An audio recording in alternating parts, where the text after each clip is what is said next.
بسم اللہ الرحمن الرحیم رب زدنی علما۔ دریائے نیل مصر کا ایک بہت بڑا دریا تھا۔ تاریخ میں ہے کہ ایک دن بہت سے مصری عمرو بن عاص کے پاس آئے اور کہا، اس سال دریائے نیل میں پانی بہت کم رہ گیا ہے، ہماری فصلیں برباد ہو رہی ہیں۔ پرانے زمانے سے یہ رسم چلی آ رہی ہے کہ جب دریا میں پانی کم ہو جائے تو ہم ایک مقررہ تاریخ کو ایک کنواری لڑکی چن لیتے ہیں، اس کے والدین کی مرضی سے اسے نہایت قیمتی زیور اور کپڑے پہنا کر دلہن کی طرح بنا دیتے ہیں، پھر اسے دریائے نیل میں گرا دیتے ہیں۔ اس طرح دریا میں پانی چڑھ جاتا ہے، ارد گرد کے تمام علاقے سیراب ہو جاتے ہیں۔ اگر آپ اجازت دیں تو ہم یہ رسم ادا کریں۔ عمرو بن عاص نے کہا، یہ تو بڑی ظالمانہ رسم ہے۔ جواب میں انہوں نے کہا، اگر آپ نے ہمیں یہ رسم ادا کرنے کی اجازت نہ دی تو ملک میں قحط پڑ جائے گا، ہم تباہ ہو جائیں گے۔ عمرو بن عاص نے فرمایا، تم لوگ نادان ہو، اللہ کے حکم کے بغیر دریا میں پانی ہرگز کم یا زیادہ نہیں ہو سکتا۔ اسلام ایسی فضول رسموں کو مٹانے کے لیے آیا ہے۔ میں تمہیں ایک بے گناہ لڑکی پر ظلم کرنے کی اجازت نہیں دوں گا۔ مصری مایوس ہو کر لوٹ گئے۔ اتفاق سے دریا میں پانی کم ہو گیا، لوگ قحط کے ڈر سے وطن چھوڑنے کی تیاری کرنے لگے۔ سیدنا عمرو بن عاص نے یہ سارا قصہ سیدنا عمر کو لکھ بھیجا۔ انہوں نے جواب میں لکھا، الحمدللہ، آپ نے مصریوں کو بالکل ٹھیک جواب دیا۔ اسلام واقعی ایسی فضول رسموں کو مٹانے کے لیے آیا ہے۔ میں ایک خط بھیج رہا ہوں، اس کو دریائے نیل میں ڈال دینا۔ عمرو بن عاص نے خط کو دریا میں ڈالنے سے پہلے اس کی عبارت پڑھی۔ اس کے الفاظ یہ تھے، اے نیل، اگر تو اپنے اختیار سے بہہ رہا ہے تو مت بہہ، اور اگر تو اللہ تعالیٰ کے حکم سے بہہ رہا ہے تو میں اللہ تعالیٰ کے حضور دعا کرتا ہوں کہ وہ تجھے پہلے کی طرح زیادہ پانی کے ساتھ جاری کر دے۔ یہ رقعہ دریا میں ڈال دیا گیا۔ دوسرے دن جب مصر کے لوگ سو کر اٹھے تو انہوں نے اللہ کی قدرت کا عجیب نظارہ دیکھا۔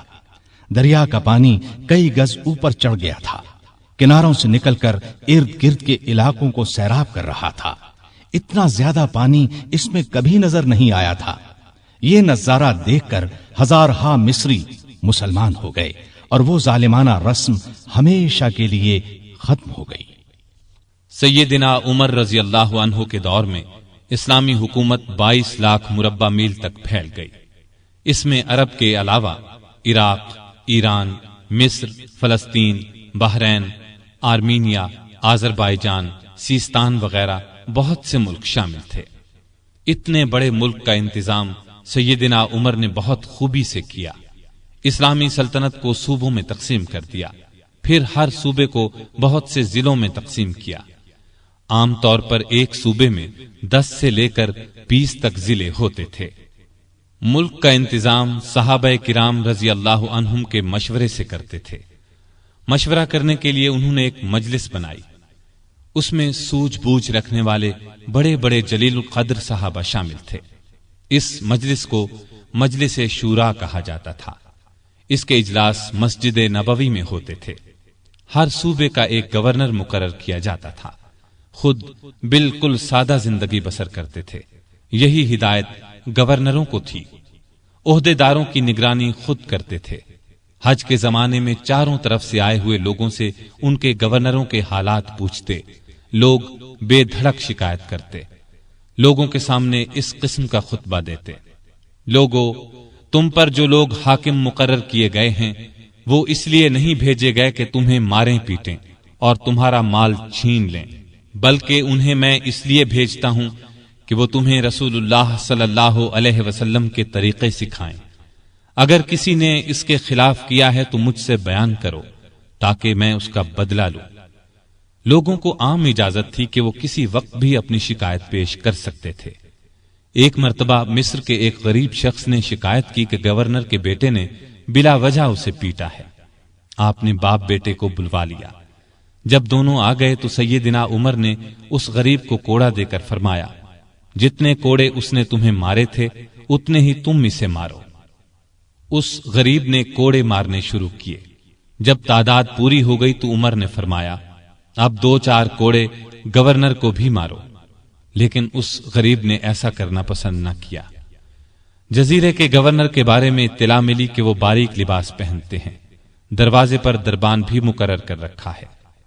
آپ نے انہیں فوراً بلوا لیا، ان کے کپڑے اتروا کر بالوں کا بنا ہوا کرتا پہنا دیا اور بکریوں کا ایک ریوڑ منگوا کر انہیں حکم دیا کہ جنگل میں جاؤ اور ان بکریوں کو چراؤ۔ گورنر کا نام ایاز بن غنم تھا، وہ رسول اللہ صلی اللہ علیہ وسلم کے صحابی تھے، ایک صوبے کے گورنر تھے۔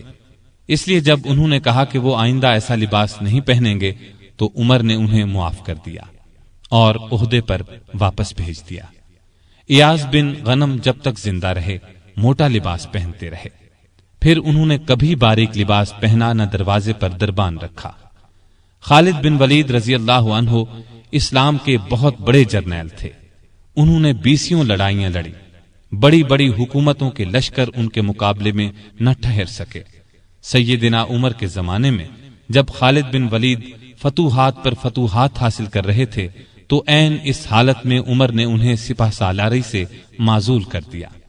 جب لوگوں نے وجہ پوچھی تو انہوں نے فرمایا، مسلمان یہ خیال کرنے لگے تھے کہ یہ فتوحات خالد بن ولید کی وجہ سے ہو رہی ہیں، جبکہ فتوحات ہمیں اللہ تعالی کی مہربانی سے ہو رہی ہیں۔ آپ کے زمانے میں چونکہ اسلامی حکومت بہت پھیل گئی تھی، لگاتار فتوحات کی وجہ سے مال غنیمت بھی بہت زیادہ آنے لگا تھا، اس لیے آپ نے 15 ہجری میں بیت المال قائم کر دیا۔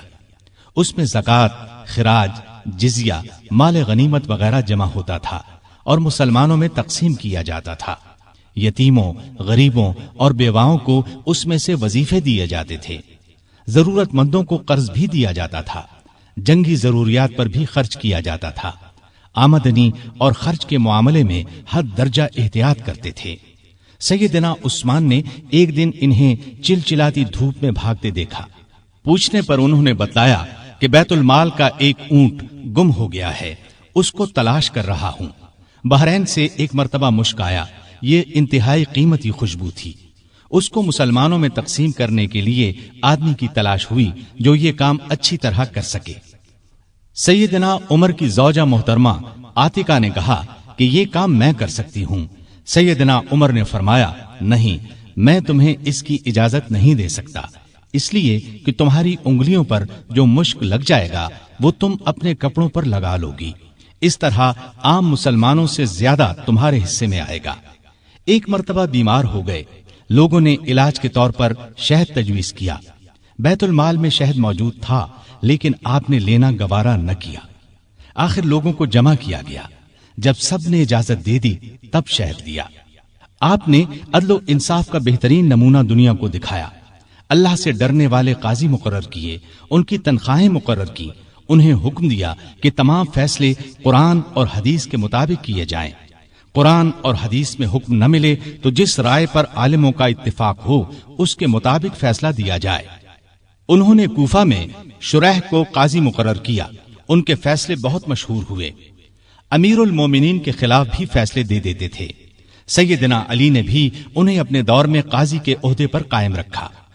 قبیلہ غسان کے بادشاہ جبلہ نے اسلام قبول کر لیا، وہ حج کرنے کے لیے آیا۔ اس کی چادر پر ایک غریب بدو کا پاؤں آ گیا، اس نے بدو کو زور سے تھپڑ دے مارا، بدو کی ناک کی ہڈی ٹوٹ گئی۔ وہ سیدنا عمر کی خدمت میں حاضر ہو گیا، انصاف کا طلبگار ہوا۔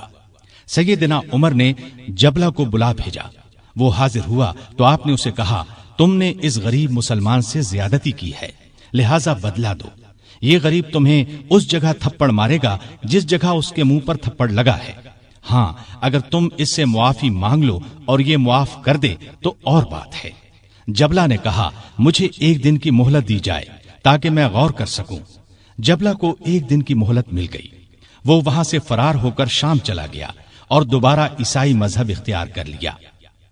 ایک مرتبہ حج کے موقع پر ایک شخص نے گورنر کی شکایت کی کہ اس نے مجھے بے قصور 100 کوڑے مارے ہیں۔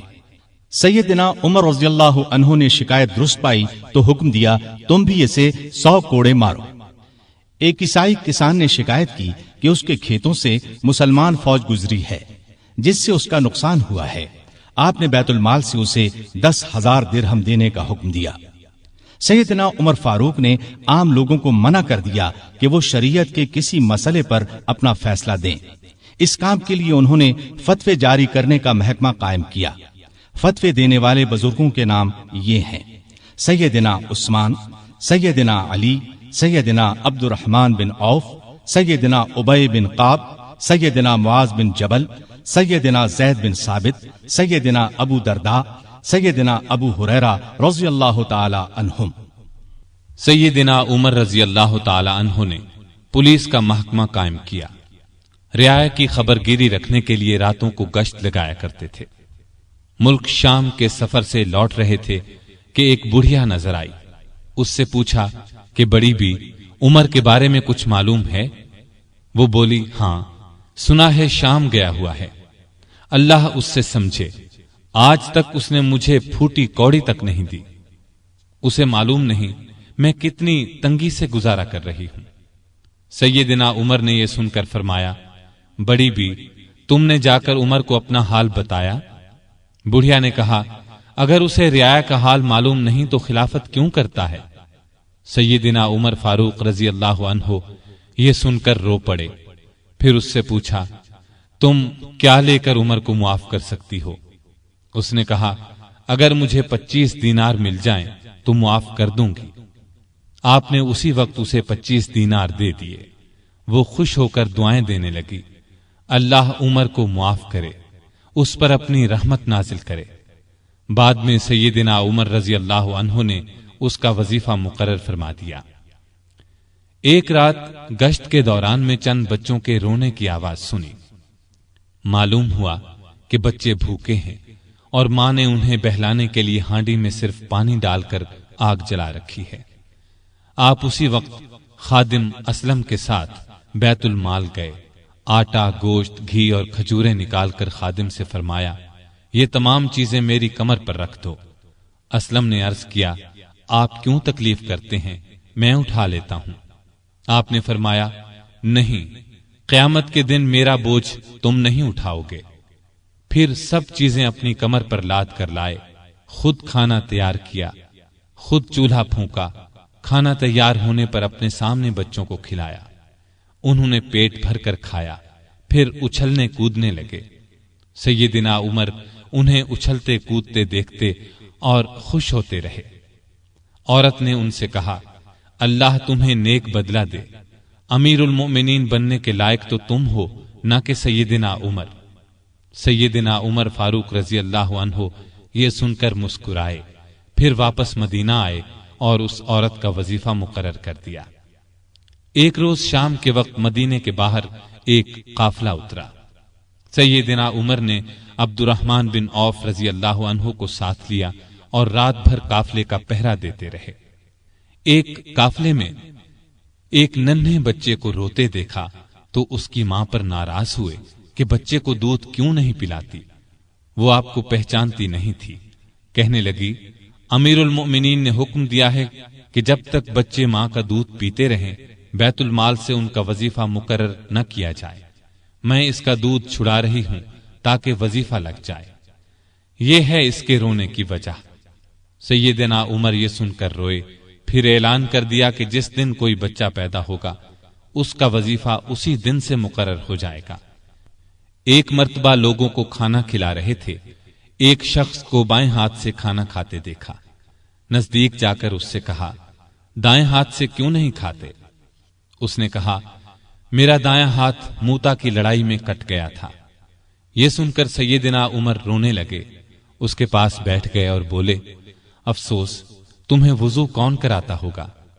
پھر اس کی خدمت کے لیے ایک خادم دیا اور ضرورت کی چیزیں اس کے گھر بھجوائیں۔ ایک رات گشت کے دوران میں ایک عورت کی آواز سنی۔ وہ اپنی بچی سے کہہ رہی تھی، دودھ میں پانی ملا دے۔ بیٹی نے یہ سن کر کہا، ماں، امیر المؤمنین کا حکم ہے کوئی دودھ میں پانی نہ ملائے۔ ماں نے یہ سن کر کہا، باتیں نہ بنا، پانی ملا، امیر المؤمنین کون سا دیکھ رہے ہیں؟ لڑکی نے کہا، امیر المؤمنین تو نہیں دیکھ رہے، مگر اللہ تو دیکھ رہا ہے۔ سیدنا عمر نے ماں بیٹی کی یہ گفتگو سنی تو اپنے خادم سے کہا، اس گھر کو اچھی طرح پہچان لو، دوسرے دن ان کے بارے میں پتہ کروایا۔ انہیں لڑکی کی ایمانداری اس قدر پسند آئی کہ اپنے بیٹے عاصم کے لیے رشتہ مانگ لیا۔ اس طرح یہ شادی ہوئی۔ بنو امیہ کے عمر بن عبدالعزیز رحمت اللہ علیہ اسی خاتون کے نواسے تھے۔ انہیں عدل و انصاف، سادگی، پرہیزگاری کی وجہ سے دوسرا عمر کہا جاتا ہے۔ ان کا دور بہترین دور ہوا۔ مدینے کی ایک بے سہارا اندھی عورت کے گھر کی صفائی امیر المومنین خود کیا کرتے تھے۔ رسول اللہ صلی اللہ علیہ وسلم کے ایک صحابی سعید بن یربوک کی آخری عمر میں بینائی جاتی رہی۔ ان کے لیے ایک خادم مقرر کیا جو انہیں مسجد تک لاتا تھا۔ راستہ چلتے ایک عورت نے سیدنا عمر فاروق کو روک لیا اور کہا، میں رسول اللہ صلی اللہ علیہ وسلم کے صحابی خفاف بن ایما کی بیٹی ہوں۔ شوہر فوت ہو گیا ہے، چھوٹے چھوٹے بچے ہیں، کوئی زمین بھی نہیں ہے، بچوں کو گھر میں چھوڑ کر محنت مزدوری بھی نہیں کر سکتی کہ بچوں کو کوئی نقصان نہ پہنچ جائے۔ حضرت عمر نے اس کی پوری بات توجہ سے سنی اور فرمایا، تم تھوڑی دیر یہیں ٹھہرو۔ یہ کہہ کر گھر گئے۔ واپس لوٹے، ایک موٹے تازے اونٹ پر بہت سا سامان لدا ہوا ساتھ لائے۔ اس پر کپڑے اور نقد رقم بھی تھی۔ اس عورت سے فرمایا، یہ اونٹ لے جاؤ، جب ختم ہو جائے تو بتا دینا۔ جہاد پر جانے والے مسلمانوں کے گھر والوں کا بہت خیال رکھتے تھے۔ ان کے گھروں میں جا کر ان کی عورتوں سے کہتے، تمہیں بازار سے کچھ منگوانا ہو تو میں لا دیتا ہوں۔ بیوہ عورتوں کا پانی بھر دیتے۔ مجاہدین کے خط آتے تو یہ خط خود ان کے گھروں میں پہنچاتے، ان سے جواب لے کر مجاہدین کو بھجواتے۔ بیت المال سے حاجت مندوں کو دیتے۔ راستوں میں چوکیاں بنوائیں تاکہ رستے محفوظ ہو جائیں۔ شہروں میں مہمان خانے بنوائے۔ ملک میں جگہ جگہ نہریں کھدوائیں جن سے آپاشی آسان ہو گئی۔ سڑکیں اور پل بنوائے۔ نئے شہر بسائے۔ قریباً 4000 مسجدیں تعمیر کروائیں۔ حرم کعبہ کو وسیع کروایا۔ مسجد نبوی کو وسیع کروایا۔ مردم شماری کا نظام رائج کیا۔ سکہ جاری کیا۔ سن ہجری قائم کیا۔ جنگوں کا سلسلہ بڑھا تو فوجی نظام قائم کیا۔ فوجیوں کی تنخواہیں مقرر کی۔ مجاہدین کے بیوی بچوں اور غلاموں کے لیے وظیفے مقرر کیے۔ فوج کو 2 حصوں میں تقسیم کیا۔ ایک باقاعدہ فوج جو ہمیشہ محاذوں پر رہتی تھی، دوسری رضاکار فوج۔ یہ لوگ عموماً گھروں میں رہتے تھے، ضرورت پڑنے پر انہیں محاذ پر بھیجا جاتا۔ ان کی تنخواہیں باقاعدہ فوج سے کم تھیں۔ ملک میں جگہ جگہ فوجی چھاونیاں قائم کی۔ چھاونیوں کے ساتھ استبل تعمیر کروائے۔ ان میں 4-4 ہزار گھوڑے تیار رہتے تھے۔ اونٹ بھی موجود رہتے۔ فوج کے ساتھ خزانچی، طبیب، جراح، غنیمت کے مال کا حساب رکھنے والے، دوسری زبانیں جاننے والے اور دشمن کی جاسوسی کرنے والے بھی رہتے تھے۔ فوج کی تعلیم کا بھی انتظام کیا۔ فوج کو یہ ہدایات تھیں کہ دشمن سے جو عہد کرو اس کو پورا کرو۔ بچوں، عورتوں، بوڑھوں اور راہبوں کو قتل نہ کرو۔ مال غنیمت میں خیانت نہ کرو۔ آبادیوں کو ویران نہ کرو۔ پھلدار درختوں کو نہ کاٹو۔ جو لوگ جنگ میں قیدی بنا لیے جائیں انہیں ان کے قریبی رشتہ داروں سے جدا نہ کرو۔ لڑائی میں مارے جانے والوں کے ہاتھ پاؤں، ناک کان نہ کاٹو۔ قرآن اور حدیث کی تعلیم عام کر دی۔ سیدنا عمر خود بہت بڑے فقیہ تھے۔ انہوں نے تمام علاقوں میں فقیہ مقرر کیے۔ لوگ ان سے دینی مسائل پوچھتے تھے۔ ان کے زمانے میں اسلام کی بہت اشاعت ہوئی۔ غیر مسلموں سے اچھے سلوک کی وجہ سے بھی اسلام بہت تیزی سے پھیلا۔ انصاف کا دامن کسی قیمت پر نہیں چھوڑتے تھے۔ شام میں مسلمانوں کو مسجد بنانے کے لیے ایک زمین کی ضرورت پیش آئی۔ زمین ایک یہودی کی تھی۔ مسلمانوں نے زمین اس سے خریدنا چاہی لیکن یہودی نے انکار کر دیا۔ مسلمانوں نے زبردستی زمین پر قبضہ کر کے مسجد بنا لی۔ یہودی نے سیدنا عمر سے شکایت کی۔ سیدنا عمر فاروق نے حکم دیا کہ مسجد ناجائز طریقے سے بنائی گئی ہے، اسلام اس کی اجازت نہیں دیتا، مسجد کو گرا کر زمین یہودی کو دے دی جائے۔ چنانچہ زمین یہودی کو واپس دے دی گئی۔ اس نے اس جگہ اپنا مکان بنا لیا۔ سیدنا عمر فاروق رضی اللہ عنہ دعا کیا کرتے تھے کہ اے اللہ، مجھے اپنی راہ میں شہادت نصیب فرما، مجھے اپنے رسول کے شہر میں موت دے۔ خلافت کے 11ویں سال اللہ تعالیٰ نے ان کی یہ دونوں دعائیں پوری کر دیں۔ ذی الحج 23 ہجری میں حج کے لیے مکہ گئے۔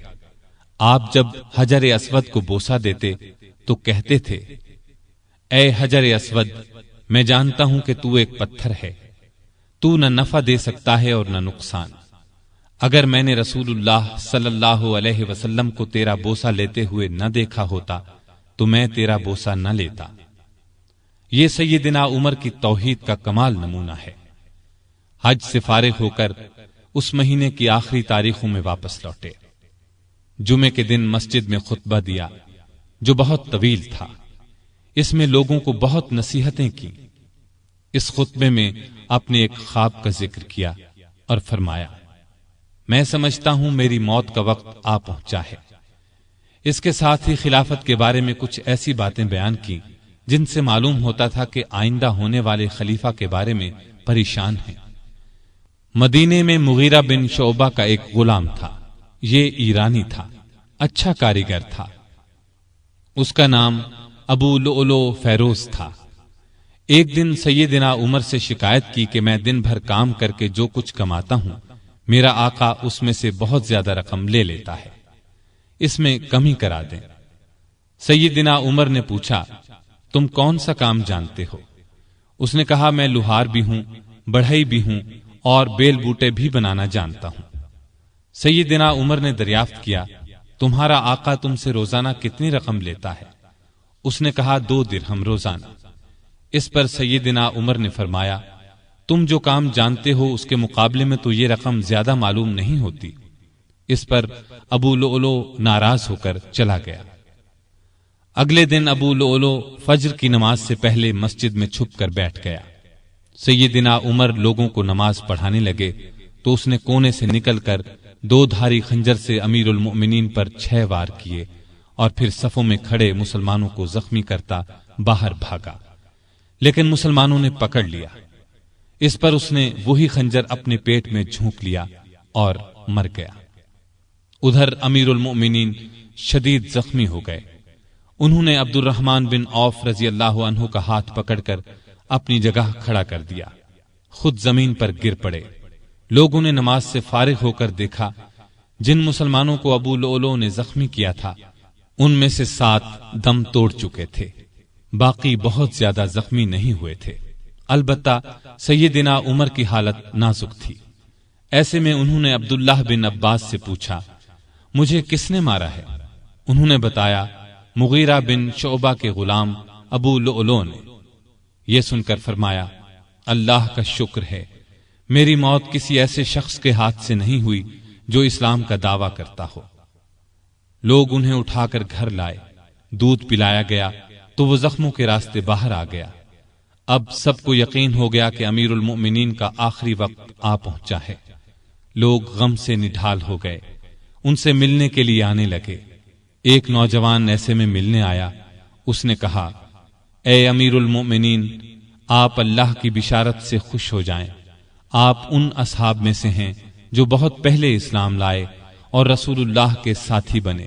خلیفہ بنائے گئے تو آپ نے انصاف سے کام لیا، پھر آخر آپ کو شہادت نصیب ہو گئی۔ یہ سن کر سیدنا عمر نے فرمایا، اے بھتیجے، اللہ کرے یہ چیزیں میرے گناہوں کے برابر برابر ہی ہو جائیں، مجھے کوئی عذاب ہو نہ ثواب۔ مطلب ان کے کہنے کا یہ تھا کہ بس عذاب سے بچ جاؤں۔ وہ نوجوان واپس جانے لگا تو سیدنا عمر فاروق رضی اللہ عنہ کی نظر اس کی چادر پر پڑی جو زمین کو چھو رہی تھی۔ اس نازک حالت میں بھی انہیں شریعت کا اس قدر پاس تھا کہ فرمایا، اس نوجوان کو واپس بلاؤ۔ اسے واپس ان کے سامنے لایا گیا تو فرمایا، اے بھتیجے، اپنا تہبند اونچا باندھو، اس سے کپڑا بھی صاف رہے گا اور تمہارے رب کے نزدیک یہ پرہیزگاری کی بات بھی ہے۔ سیدنا ابن عباس رضی اللہ عنہ نے ان کا مرتبہ اور نیکیاں بیان کی تو فرمایا، اللہ کی قسم، اگر میرے پاس دنیا بھر کا سونا ہوتا تو اس سے پہلے کہ میں اللہ کے عذاب کو دیکھوں میں اسے اللہ کی راہ میں دے دیتا، یعنی عذاب کے خوف سے سارا سونا خیرات کر دیتا۔ اس کے بعد اپنے بیٹے عبداللہ کو بلایا، ان سے پوچھا کہ مجھ پر کتنا قرض ہے۔ انہوں نے حساب لگا کر بتایا، 86,000 درہم۔ اس پر انہیں کچھ ہدایات دیں۔ آخر میں فرمایا اس قرض کو میری طرف سے ادا کر دینا۔ اس کے بعد فرمایا ام المومنین عائشہ صدیقہ رضی اللہ تعالی عنہا کے پاس جاؤ اور کہو عمر بن خطاب آپ کو سلام کہتا ہے اور اپنے دو ساتھیوں یعنی نبی کریم صلی اللہ علیہ وسلم اور ابو بکر کے ساتھ دفن ہونے کی اجازت چاہتا ہے۔ عبداللہ بن عمر عائشہ صدیقہ کی خدمت میں حاضر ہوئے۔ وہ اس وقت سیدنا عمر کے صدمے میں رو رہی تھیں۔ ان کا پیغام سن کر فرمایا یہ جگہ میں نے اپنی قبر کے لیے رکھی تھی، لیکن اپنے آپ پر عمر کو ترجیح دیتی ہوں۔ سیدنا عبداللہ یہ جواب سن کر واپس آئے اور سیدنا عمر کو ان کا جواب بتایا۔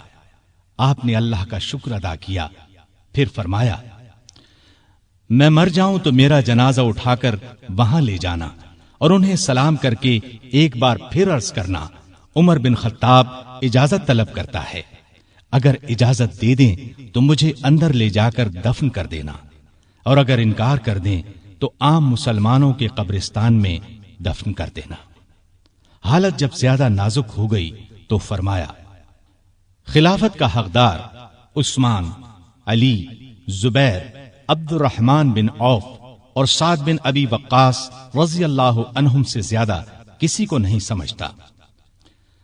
رسول اللہ صلی اللہ علیہ وسلم بھی وفات تک ان سے خوش تھے۔ ان میں سے جسے خلیفہ چن لیا جائے اس کی اطاعت کرنا۔ پھر اپنے بعد ہونے والے خلیفہ کو وصیت کی کہ مہاجرین اور انصار سے اچھا سلوک کرنا، جو لوگ ہماری پناہ میں آ گئے ان کی جانوں اور مالوں کی حفاظت کرنا، ان سے کیے ہوئے ہر عہد کو پورا کرنا۔ آپ 27 ذی الحج 23 ہجری کو زخمی ہوئے۔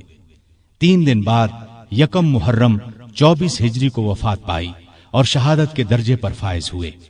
اس وقت عمر 63 سال تھی۔ جنازہ چارپائی پر رکھا گیا تو چاروں طرف لوگ جمع ہو گئے۔ سیدنا علی رضی اللہ عنہ آئے تو فرمایا اللہ آپ پر رحم فرمائے، آپ نے کوئی ایسا شخص نہیں چھوڑا کہ اللہ کے سامنے جانے کے لیے مجھے اس کے عمل آپ کے عمل سے زیادہ پسند ہو۔ اللہ کی قسم مجھے امید تھی کہ اللہ آپ کو آپ کے دونوں ساتھیوں کے ساتھ رکھے گا، اس لیے کہ میں اکثر رسول اللہ صلی اللہ علیہ وسلم کو اس طرح فرماتے ہوئے سنا کرتا تھا میں گیا اور ابو بکر و عمر گئے، میں داخل ہوا اور ابو بکر و عمر داخل ہوئے، میں نکلا اور ابو بکر و عمر نکلے۔ جنازہ حضرت صہیب رضی اللہ عنہ نے پڑھایا۔ حضرت علی، عثمان، سعد بن ابی وقاص اور عبد الرحمن بن عوف رضی اللہ عنہم نے قبر میں میت کو اتارا اور اسلام کے اس بہت بڑے فرزند کو ہمیشہ کے لیے رسول اللہ صلی اللہ علیہ وسلم اور سیدنا ابو بکر رضی اللہ عنہ کا ساتھ نصیب ہو گیا ہے۔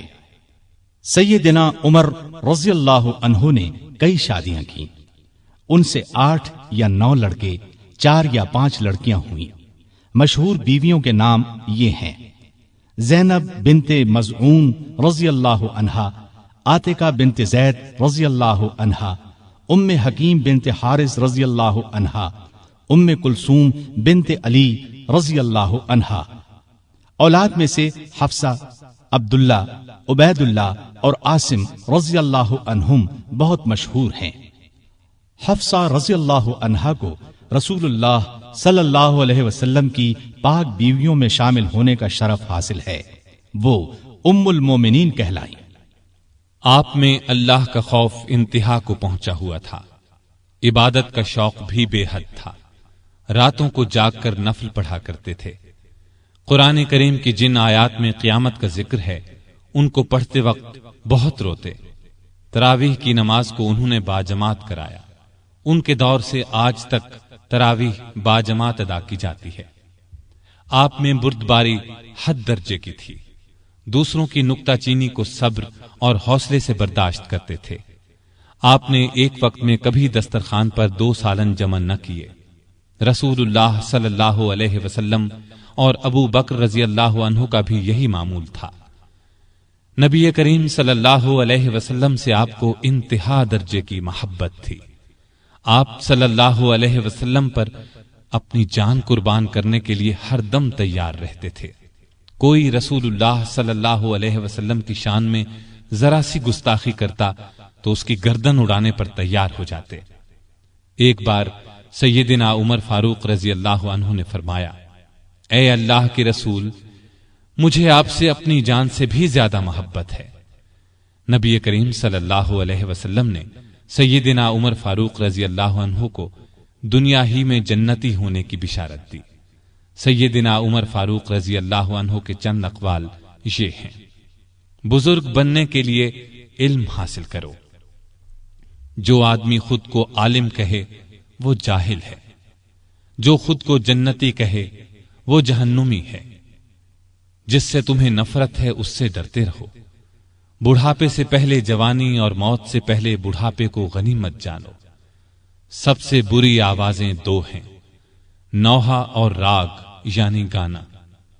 کم بولنا دانائی، کم کھانا صحت، کم سونا عبادت، اور عام لوگوں سے کم ملنا عافیت ہے۔ توبہ کی تکلیف سے گناہ کا چھوڑنا آسان ہے۔ برا چاہنے والوں کی دوستی سے پرہیز کرنا ضروری ہے۔ جو عیب سے واقف کرے وہ دوست ہے، اور جو اس پر تعریف کرے وہ ایسا ہے جیسے دوسرے کو ذبح کر دیا جائے۔ سلامتی گمنامی میں ہے۔ اللہ تعالی سیدنا عمر فاروق رضی اللہ عنہ پر رحمت فرمائے، آمین۔